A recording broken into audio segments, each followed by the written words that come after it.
dalam beberapa waktu terakhir si ISI ini outperform dari si saham dari indeks ISI sendiri karena seperti kita tahu salah satunya juga didorong komoditas energi.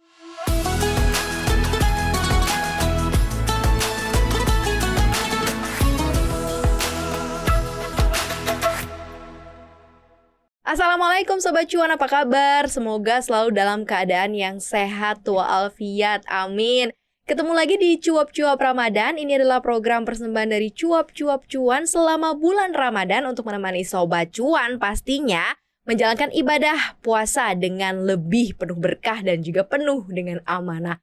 Amin. Kita ketemu di program sahur. Nah, di program sahur ini adalah saham bulan Ramadan yang dikhususkan untuk melihat sejauh mana sih potensi market dan juga perdagangan saham selama bulan Ramadan. Dan kita kali ini udah bersama dengan Mas Ferry Sandria. Hai Mas Ferry. Halo Mbak Maria. Puasa aman? Aman. Alhamdulillah ya. Ini kita nemenin Sobat Cuan untuk melihat insight-insight seputar bulan Ramadan khususnya investasi ya. Nah, kita bahas kali ini temanya adalah saham syariah makin cerah. Nah, Sobat Cuan ingat gak sih? Atau mungkin udah sedikit lupa nih ya, karena saking banyaknya saham di bursa kita, 800-an lebih. Berapa banyak sih persentase saham-saham syariah? Katanya dominasinya lumayan banyak ya saham syariah ya kita ya. Iya, kita sebenarnya mayoritas sebenarnya saham syariah ya. Tapi kalau kita ngomong kan sebenarnya memang ada perbedaan itu. Jadi secara pembagian indeks gitu. Misalnya kalau yang kayak IHSG itu secara keseluruhan tuh. Terus habis itu dalamnya itu ada indeks syariah gitu. Terus indeks syariah itu ada lagi yang kayak indeks yang blue chipnya. Jadi gitulah ada beberapa yang kayak perlu mengerti juga ya sebelum investasi saham-saham syariah. Kategori yang membedakan dia dengan konvensional, apakah ketika kemudian dia menawarkan diri untuk listing, udah langsung tagline-nya tuh dari perusahaan ya, ini syariah gitu ya. Jadi nggak perlu lagi repot-repot ada filterisasi dari bursa ya, Mas Ferry? Enggak, sebenarnya saham-saham syariah itu kan masuk dalam nanti indeksnya ISI ya, indeks saham syariah Indonesia gitu. Itu bakal ini selalu dievaluasi gitu. Setahun tuh kalau nggak salah 2 kali di bulan Mei sama November gitu. Jadi emang saham-saham syariah itu ada persyaratan khusus gitu. Contoh syaratnya misalnya? Syaratnya sebenarnya yang standar ya, pertama dari segi bisnis gitu. Bisnisnya itu bisnis yang tidak haram gitu, bisnis halal. Jadi misalnya kayak emiten, bukan emiten rokok, mohon maaf ya, bukan perbankan juga gitu ya. Kalau perbankan yang riba syariah nggak boleh, tapi yang syariah boleh gitu. Tapi misalnya yang minuman keras itu kan kalau di ajaran agama Islam memang nggak boleh gitu, dan hukumnya haram, jadi memang nggak boleh gitu. Nah terus habis itu dari sisi bisnis, kedua juga ada likuiditas. Nah saham-saham yang masuk ini memang lebih ketat ini ya. Jadi likuiditasnya memang benar-benar kayak dijaga supaya saham-sahamnya mungkin bahasanya mabrur kali ya, saham-saham yang baik gitu. Saham-saham mabrur, saham-saham yang baik. Iya, yang gitu memang ya, kayak utangnya itu nggak banyak. Jadi memang dibatasin gitu. Mereka utang yang berbunga ya, sebenarnya saham-saham syariah ini boleh gitu, kayak minjem ke perbankan konvensional gitu. Ada yang bagian bisnisnya, tapi ada persentasenya gitu ya. Iya, utang yang berbunga itu kayak maksimal itu 45% gitu kalau nggak salah daripada aset. Itu bisa dicek langsung gitu ya di website bursa. Di website bursa itu lengkap terkait hal itu. Nah, kalau sekarang nih yang Mas Ferry lihat, sebenarnya cukup oke nggak sih performa dari saham-saham syariah kita? Iya, sebenarnya ini ya, kalau kayak diomongin gitu saham-saham syariah gitu ya. Indeks syariah pertama ini ada yang menarik gitu. Pertama kayak kita ngomong dari ini ya, yang paling luas gitu ya. Di Indonesia kan ada di bursa efek kita misalnya ada sekitar 800-an nih sekarang. Saham yang perusahaan publiknya ada 800-an. Semua 800-an itu dijadikan satu indeks yang namanya IHSG. Nah, IHSG itu kayak semua perusahaan tuh dikumpulin kayak dibobotin jadi satu indeks. Saham-saham syariah itu setengahnya lebih mungkin 400-an. Ada di dalam ISSI itu ya? Iya, 500-an itu ya. ISI tadi yang indeks saham syariah Indonesia. Nah, itu emang kayak dievaluasi setahun 2 kali, dan mereka itu kan udah masuk dan harus memenuhi syarat yang sudah disebutkan tadi.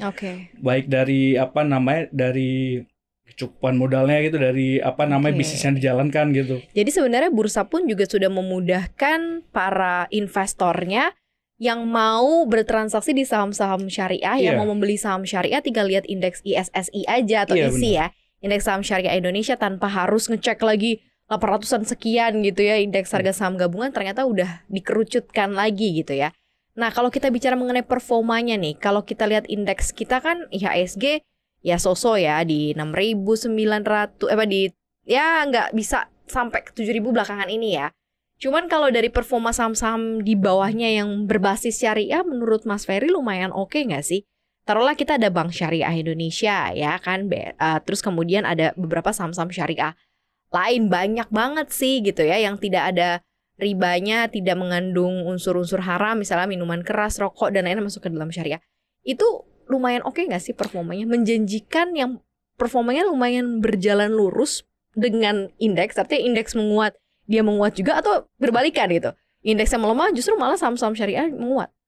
Sebenarnya secara historis ini mereka ini ya, jalannya mirip gitu. Soalnya maksudnya gini ya, semua konstituen isi adalah konstituen dari IHSG gitu. Oke. Jadi tapi tidak semua konstituen IHSG masuk dalam isi, benar, gitu. benar. Nah, sebenarnya isi ada ini ada yang kayak penggerak dan ada yang membatasi gerakan gitu. Kita tahu misalnya kayak bank konvensional, bank-bank raksasa itu kan tumbuh tuh tiap tahun gitu. Yeah. BRI, Mandiri, BCA gitu. Tapi mereka kan nggak bisa berkontribusi ke dalam isi. Karena mereka bank yang konvensional gitu, yang dianggap ribawi gitu dan nggak boleh masuk ke isi gitu. Nah itu menjadi ini salah satu hambatan buat isi itu nggak bisa tumbuh tinggi. Tapi di sisi lain, isi ini sebenarnya kan ada ini kewajiban yang likuiditas yang seperti kita omongin tadi. Berarti emang saham-saham yang masuk dalam isi ini bisa dikatakan saham-saham yang memang sehat begitu ya Mbak. Jadi emang ada ini potensi pertumbuhan dari sana. Nah dilihat dari secara historis sebenarnya pergerakan mereka mirip-mirip aja, tapi dalam beberapa waktu terakhir si isi ini outperform dari si saham dari indeks IHSG sendiri karena seperti kita tahu salah satunya juga didorong komoditas energi. Komoditas energi ya. Di isi itu ada ADMR gitu, ADMR yang gila, naiknya gila gitu. Jadi itu mempengaruhi performa jadi ya isi sendiri. Nggak heran kalau ngelihat dari indeks ISSI atau isinya lebih bagus ya dari IHSG secara keseluruhan. Karena ada yang performanya naiknya lumayan fantastis gitu ya. Dan saham sakitnya lebih sedikit dibandingkan IHSG. IHSG kan bener, lebih banyak. Karena udah di filternya udah lumayan banyak juga. Dan ternyata selain isi, ini ada Jakarta Islamic Index juga gitu ya, di mana ini juga dipilih 60 saham berdasarkan urutan rata-rata kapitalisasi pasar tertinggi. Kemudian ada Jakarta Islamic Index 70 atau GII 70. Ini juga sama. Kemudian indeks MES BUMN 17. Itu juga ternyata ada saham-saham syariah yang masuk ke dalam kategorinya BUMN dan juga afiliasinya. Dan indeks syariah growth atau IDX Syagro. Wah, ini lumayan banget nih ya. Ini memberikan atau membukukan laba bersih yang tidak memiliki rasio price to earning ratio bernilai ekstrim. Jadi ada 30 saham syariah dengan nilai skor tren pertumbuhan rasio price to earning ratio atau PER ya.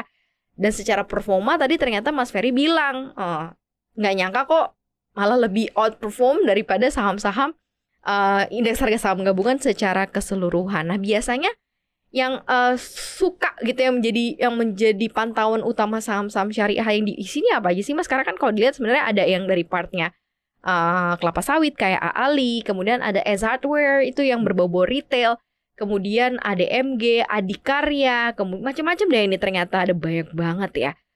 Cek aja sendiri deh Sobat Cuan. Nah biasanya yang menjadi drive atau penggerak pasar ketika bulan Ramadan yang mana?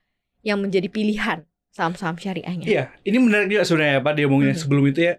Kita tadi udah membandingkan si isi sama IHSG ya. Nah, sekarang ada lagi kan tadi JII. JII 70. Ya, kalau JII itu sebenarnya mirip sama LQ45. Jadi kalau IHSG punya LQ45, isi punya JII. JII itu 30 paling liquid, kalau LQ45 itu 45 paling liquid di satu bursa gitu. Tadi kan yang sebelumnya itu isi itu outperform si IHSG. Iya. Di sini kebalikannya. Di sini LQ45 outperform si JII. Oh gitu. Nah jadi sebenarnya jadi kalau ramean malah lebih unggul si isi gitu ya. Tapi kalau begitu dikerucutkan lagi, yang LQ45 jauh lebih unggul daripada JII ya. Iya. Jadi sebenarnya karena emang konstituen si LQ45 sama si JII ini mirip-mirip. Jadi emang karena emang mereka sama-sama yang paling liquid gitu ya. 30 paling liquid di saham-saham syariah kemungkinan besar akan masuk juga dalam 45 yang paling liquid di IHSG secara keseluruhan secara gitu. konvensional masuk lah dia ya. Jadi memang mirip gitu. Tapi yang membatasi itu si JI ini, mereka nggak punya saham perbankan konvensional seperti BRI, BCA, Mandiri, itu nggak ada. Jadi hubungannya terbatas. Dan selanjutnya saham-saham yang growth-nya tinggi ini nggak masuk ke saham-saham yang liquid, yang 30 paling liquid itu nggak masuk. Jadi penguatannya jadi lebih terbatas kalau dibandingkan dengan si LQ45. Oke. Nah, kalau misalnya saham-saham yang menyita perhatian di bulan Ramadan yang berbasis syariah biasanya apa aja nih, Mas? Sebenarnya bulan Ramadan ini secara keseluruhan itu memang transaksinya lebih sepi dibandingkan dengan bulan lain. Dan kalau memang dilihat ini ya secara empirikal, secara data, secara historis gitu, sebenarnya nggak ada yang pengaruh yang benar-benar signifikan atau korelasi yang benar-benar positif gitu. Jadi ketika bulan Ramadan saham ini naik atau enggak itu lebih ke arah ini aja Tapi banyak orang mengasosiasikan gitu ya. Seakan-akan ketika bulan Ramadan itu saham-saham misalnya seperti saham konsumer naik atau mungkin saham retail naik gitu. Dan sebenarnya kalau kita lihat secara historis, secara empirik, hal itu tidak sepenuhnya benar gitu. Jadi emang mungkin di beberapa kali bulan puasa ada kenaikan. Tapi kalau kayak memang kita kan kalau mengambil data itu, data poinnya harus panjang gitu. Misalnya kayak 10 tahun, 15 tahun gitu. Dan kalau ditarik panjang itu sebenarnya korelasi itu nggak ada gitu. Nggak yang tiap tahun naik dengan kenaikan yang sekian persen gitu. Oke. Tapi sebenarnya sejauh ini kalau dilihat Indonesia sebagai negara Islam terbesar gitu ya, dari sisi performa dan kecenderungan investornya dalam memilih atau bertransaksi saham-saham syariah lumayan besar nggak sih sejauh ini? Jadi sebenarnya dibilang lumayan besar juga karena memang mayoritas syariah sih ya di indeks harga saham gabungan ya. Iya, ini lebih ini ada competitive advantage aja gitu ya. Ketika mereka masuk indeks syariah, exposure-nya lebih luas. Mungkin lebih ke arah situ saya gitu. Mungkin misalnya BRI gitu, mungkin yang kayak transaksi harian mungkin anggaplah seperti 1 triliun gitu. Mungkin ketika mereka sebenarnya bukan bank konvensional dan masuk dalam konstituen isi, mungkin ada lagi orang yang bakal transaksi, mungkin jadinya transaksi mereka jadi nambah jadi 1,3 T atau 1,4 T. Nah itu aja sih sebenarnya ada exposure yang lebih yang didapatkan ketika mereka masuk ke konstituen isi, karena jangkauannya lebih banyak gitu, lebih banyak orang yang bisa mentransaksikan saham ini. Oke, karena jangkauannya lebih banyak dan memang mayoritas kita juga adalah Muslim gitu ya, dan lumayan besar juga marketnya gitu yang terlihat. Nah kalau pertumbuhannya nih Mas Ferry, yang Mas Ferry lihat dari dominasi tadi kan indeks harga saham syariah, sebenarnya dari 800-an mungkin ada sekitar 400 atau 500 ya. Sejauh ini masih cukup banyak gak sih untuk emiten-emiten pendatang baru, tapi ternyata dia based on-nya syariah juga loh gitu. Ternyata mereka retail tapi syariah juga loh. Banyak gak sih? Banyak sebenarnya saham-saham baru yang langsung ini ya masuk ke syariah gitu. Sebenarnya yang kayak nggak ini ya, mungkin ada miskonsepsi di masyarakat seakan-akan saham syariah itu yang yang bener-bener yang kayak syariah atau gimana harus yang Muslimah, Islami gitu enggak, ya. Sebenarnya yang harus kayak jualannya kurma, baru syariah, enggak jualan gitu kerudung ya. kayak Zata gitu, enggak gitu sebenarnya. Ini lebih ke arah ini aja. Mereka melakukan bisnis dengan prinsip syariah, terus ada beberapa yang kayak likuiditasnya, hutangnya gitu ya, yang diatur gitu. Itu yang membuat mereka menjadi saham syariah gitu ya. Dan kenapa sebenarnya yang kayak saham anggap seperti Adaro gitu. Mereka Adaro Mineral gitu ya. Mereka masuk konstituen isi, tapi kan mereka nggak jual kerudung gitu, nggak jual kurma gitu. Mereka kan bisnisnya batu bara gitu. Kenapa mereka mau masuk si isi? Ya seperti dibilang tadi, exposure-nya jadi lebih luas ketika mereka masuk isi. Akan lebih banyak ditransaksikan sama orang gitu. Jadi lebih banyak aja orang yang tahu saham mereka, yang mentransaksikan saham mereka, dan bakal ada yang kayak potensi kenaikan yang lebih besar. Habis itu lebih gampang mungkin mereka ketika mencari dana dari right issue dan lain-lain gitu ya. Ada banyak lah keuntungan ketika mereka diketahui dan ditransaksikan oleh lebih banyak orang. Berarti dari persebaran sektor kita ada 9 sektor itu hampir semuanya ada syariahnya ya. Iya, hampir semua ada syariahnya. Bank, ada bank konvensional, ada bank syariah. Nah, sekarang kita coba ke sektor, bedah sektor lah ya. Misalnya bank konvensional dan bank syariah. Kenapa dari sisi growth, pertumbuhan, institutional investor lebih cenderungnya ke konvensional gitu. Padahal kita tahu bahwa bank syariah, kalau kita bicara market ya besar sebenarnya di Indonesia. Dan ini kan saham growth ya, saham yang bertumbuh ya.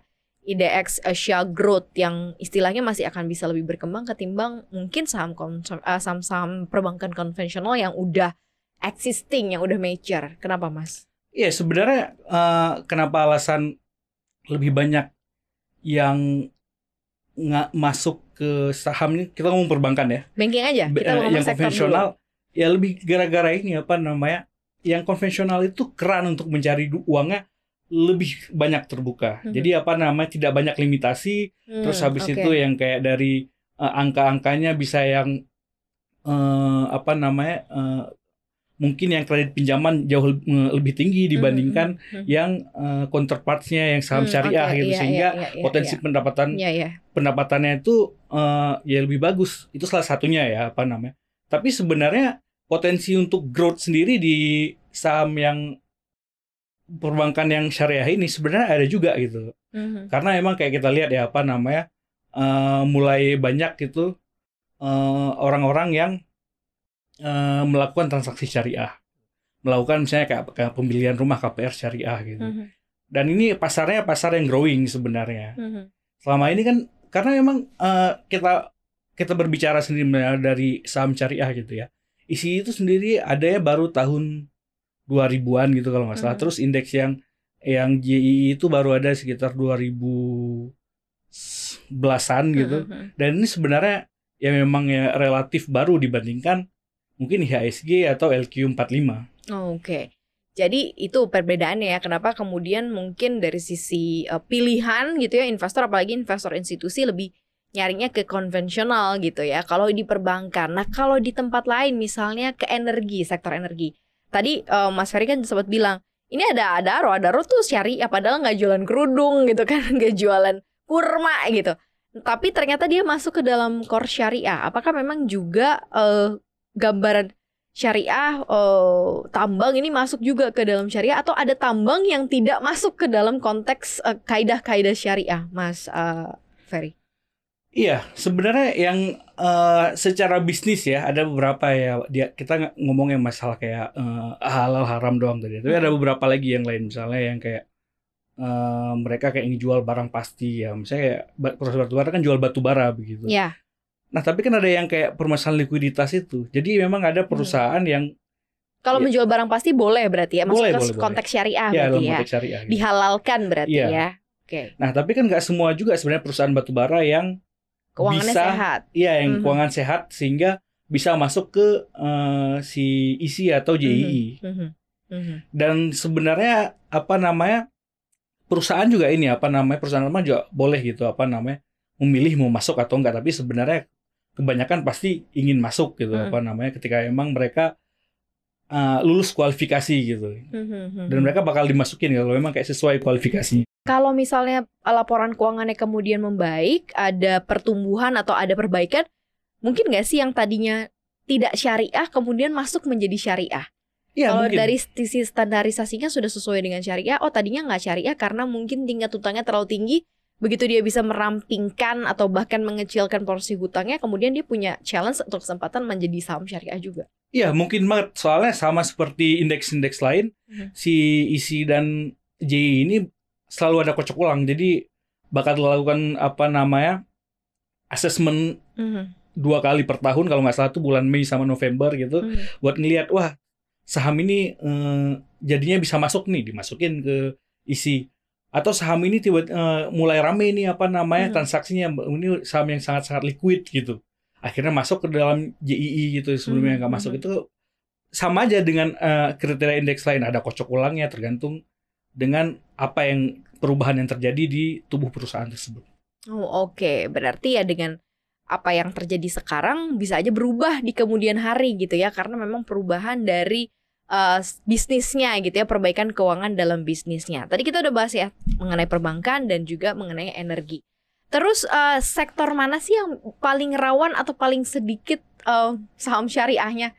Mas Ferry tahu nggak? Misalnya ada banyak sektor kan, misalnya kayak sektor kesehatan gitu, atau mungkin ada sektor macamnya, kita ada consumer primer, consumer non primer, logistik, atau mungkin misalnya teknologi. Nah ini kayak mana sih yang biasanya susah?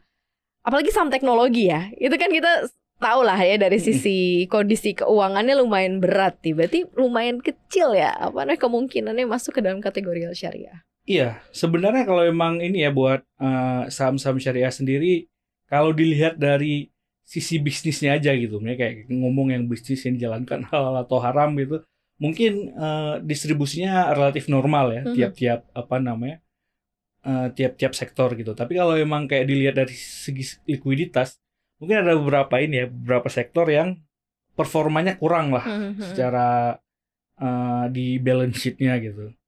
Nah mungkin saham-saham seperti saham-saham di sektor teknologi atau intinya saham-saham dengan beban utang tinggi, yang sektor yang memiliki beban utang tinggi atau leverage-nya tinggi, biasanya porsinya bakal lebih sedikit. Mungkin seperti saham-saham di bidang infrastruktur atau real estate atau properti gitu ya. Gak semuanya mereka bisa masuk, walaupun secara bisnis mereka konstruksi gitu juga tahu kan ya. Aman-aman saja, tapi ternyata dari likuiditas, ini belum cocok nih buat masuk ke saham syariah. Oke. Ya Anda tahu sendiri ya, Anda bisa lihat sendiri ya gimana laporan keuangannya, annual reportnya, bisa lihat juga di situ kira-kira masuk nggak ya. Nah, bisa nggak sih kita menggunakan standar PER dan juga PBV? Ini kan biasanya kalau di uji coba, misalnya kayak di RTI kan cuman basicnya aja, kita nggak tahu ini apakah syariah atau nggak. Tapi kita bisa nggak sih mematokinya tuh dari price to book value atau dari PER untuk melihat bahwa ini ada unsur syariahnya atau masuk ke dalam saham syariah secara fundamental, Mas Ferry? Enggak, sebenarnya ini sama aja sih kayak yang dari PER BV gitu ya. Harus lihatnya justru ke leverage utang itu yang paling leverage utama utang itu ya. yang lebih Dan produk apa gitu ya. Jadi sebenarnya sama aja, penilaiannya sama aja kalau kayak kita ngelihat saham-saham syariah atau enggak gitu. Misalnya saya katakanlah saya nggak mau invest di perusahaan non syariah gitu. Saya mau cuman yang uang saya masuk, saya investasikan di saham-saham syariah. Saya nilai dong. Sama dengan investor lain, misalnya Mbak Maria mungkin di semua saham mau gitu. Kita sama-sama menilai, kita bakal milih saham mana yang kita masukin gitu. Nah penilaian kita sama aja gitu. Kita ngelihat misalnya dari fundamental gitu. Kita ngelihat PER-nya, kita ngelihat PBV Mbak Maria gitu. Kita ngelihat kayak arus kas perusahaannya gimana, pendapatannya gimana gitu. Relatif sama aja gitu. Makanya kalau mau lihat detailnya apakah ini syariah atau enggak, ya langsung aja lihat indeks isi tadi ya, indeks saham syariah. Cek deh di situ. Mau lebih kecil lagi ya, lihat dulu di Jakarta Islamic Index. Mau lebih ada detailnya lagi ya, ada indeks Shah Growth gitu ya, Syariah Growth. Ada yang BUMN tapi syariah mana ada. Semua udah disiapin ya sebenarnya sama bursa ya. Iya, semua udah disiapin. Nah, melihat fenomena yang ada sekarang gitu, apalagi banyak startup, kemudian kedepannya gitu ya, pasar yang ada di Indonesia, menurut Mas Ferry akan cukup besar nggak sih peluang untuk saham-saham atau perusahaan-perusahaan berbasis yang based on-nya syariah ini berkembang di Indonesia? Iya, peluang berkembangnya memang cukup besar ya, sama aja sebenarnya. Jadi balik lagi sebenarnya kayak yang seperti kita omongin di awal ya.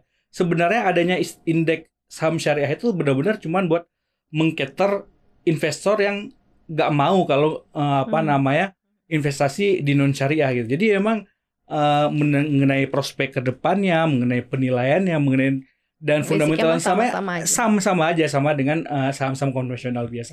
Cuman bedanya ini aja saham-saham syariah ya udah syar'i gitu sahamnya gitu, dan syari, bisa dipilih sama investor yang nggak mau dengan saham-saham konvensional yang mungkin ada ribawi dan lain-lain. Tapi kalau bisa sih jangan cuma syari'i doang sahamnya ya, tapi ya dari mulai online tradingnya juga syariah ya.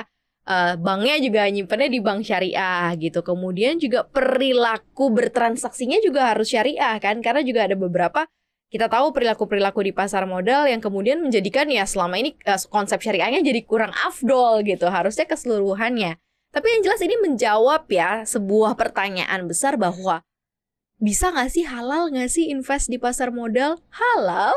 Dan kalau mau lebih halal dan tenang juga, ada saham-saham yang masuk ke dalam indeks saham syariah Indonesia. Jadi nggak usah khawatir, jadi investasinya halal, pilihan sahamnya juga bisa halal, seluruh transaksinya pun juga yang syariah. Jadi amanah dan penuh berkah pastinya ya Mas Ferry ya. Aduh, mudah-mudahan ini bisa menghibur dan terus menemani waktu Sobat Cuan menjalankan ibadah puasa dengan banyak sekali insight di cuap-cuap Ramadan. Terima kasih udah dengerin sahur. Hari ini jangan lupa untuk dengerin konten kita selama Ramadan. Cuap-cuap Ramadan akan hadir di Spotify dan juga on air di CNBC Indonesia. Saksikan kita terus dan pastikan dapat insight-insight menarik untuk menambah puasa kamu semakin penuh berkah dan amanah. Terima kasih Sobat Cuan, Maria Katarina dan juga Mas Ferry pamit. Selamat menjalankan ibadah puasa. Sampai jumpa.